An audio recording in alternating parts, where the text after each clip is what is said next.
Yesterday, CBS News reported that they reviewed records that indicate the U.S. government may have paid twice for projects conducted in China's Wuhan labs through the NIH and USAID. Let's watch. Former federal investigator Diane Cutler spent 2 decades combating white-collar crime and healthcare fraud. During the pandemic, Cutler turned her attention to U.S. government grants that supported coronavirus-related research in China. How many records have you viewed? My collection is certainly well over 50,000 documents. Records reviewed by CBS News indicate the U.S. government may have paid twice for projects at the Wuhan labs through the National Institutes of Health and the U.S. Agency for International Development, or USAID. So I categorized it and then drilled down from there. This included possible medical supplies, equipment, travel, and salaries. So what I found so far is evidence that points to double billing, potential theft of government funds. It is concerning, especially since it involves dangerous pathogens and risky research. So what I appreciate about this is, honestly, any mainstream reporting on the Wuhan lab, NIH, the funding going on, which this is. Obviously, this is not, this is not a bombshell. This is the most damning indictment ever. But look, it shows some lack of caution, some lack of proper vetting and following procedure. We already know, watchdog organizations have scrutinized the NIH and talked about how the proposals to do dangerous research were not properly vetted. They should have had an additional team looking at them and saying whether they should do them. So this goes to show you, look, I mean, I'm always outraged when taxpayers are being double charged for anything. Even sometimes I'm outraged when they're being charged the first time. Yes, so they're being yes, they're being double charged here. But it shows again and again that are the people in these government health positions who are supposed to be providing oversight, are they asleep at the wheel? That's the whole question. That's the fundamental question of COVID's origins.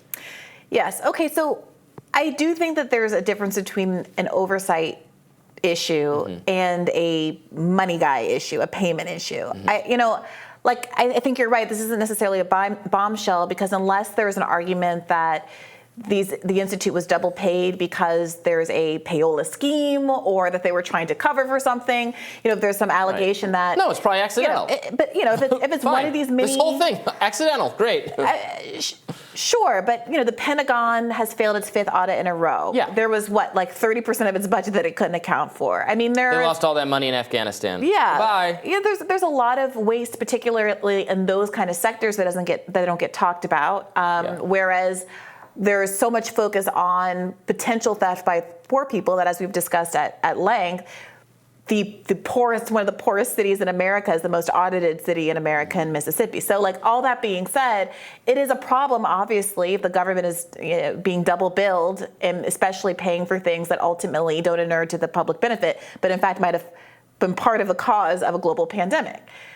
I don't know, though, that this is should be treated any differently than any other kind of government money malfeasance story. Fine. I think it's important for mainstream outlets. I'm ready for them to start, walking their viewers down towards some suspicion of lab leak type stuff and Fauci and NIH. You could argue, though, Robby, that this story is a way to kind of seem like you're talking about that without actually talking about the people who are really culpable, the administrations that are really culpable. Teensy little first step. Sure, but you could very much see this as, okay, CBS says we have to talk about lab leak, but we don't want to say anything negative about Fauci. We don't want to say anything negative about anybody else. So let's talk about this funding issue. I mean, you can see it a lot of ways. So it's not nothing. It certainly is worth reporting on. Fair enough. Although it also is worth noting that the investigator in the clip says this may be evidence of double billing. It's not even entirely clear that they've proved that yet. So we'll definitely have to follow up. Well, CBS News also interviewed Senator Roger Marshall about why taxpayers should be interested in this funding. Let's watch that.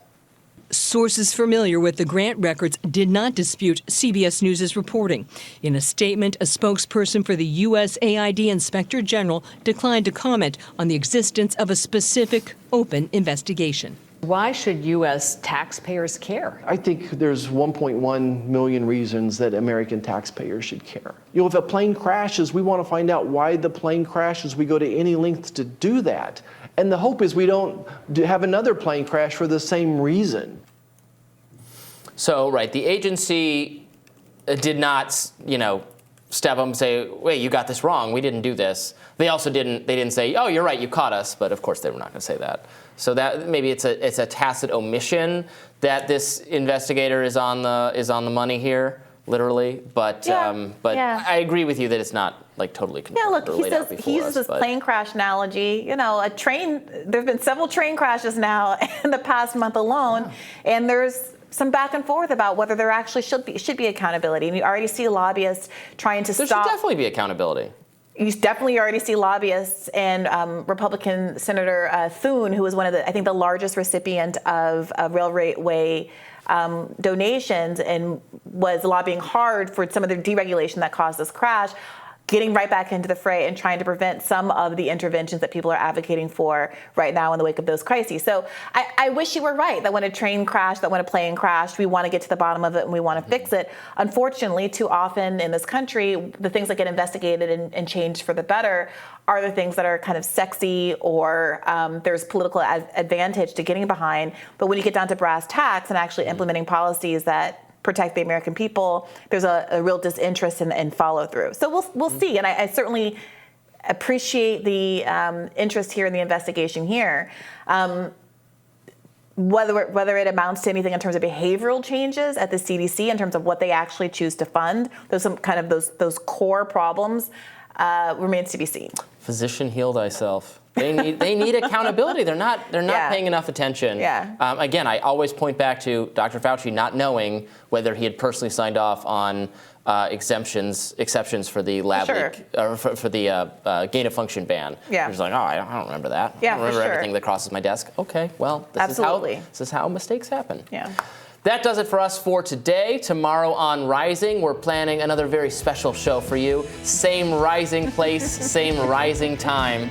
Be sure to like, share, and subscribe so you never miss any content. And for those of you who prefer to listen while you're on the move, we are now available anywhere you listen to podcasts. We will be back with you tomorrow. What is tomorrow? Wednesday? It's Wednesday. Week's flying by. Time flies when you're having fun, Robby. That's right. That's what they say. All right. We'll talk with you tomorrow. Bye-bye. Bye-bye.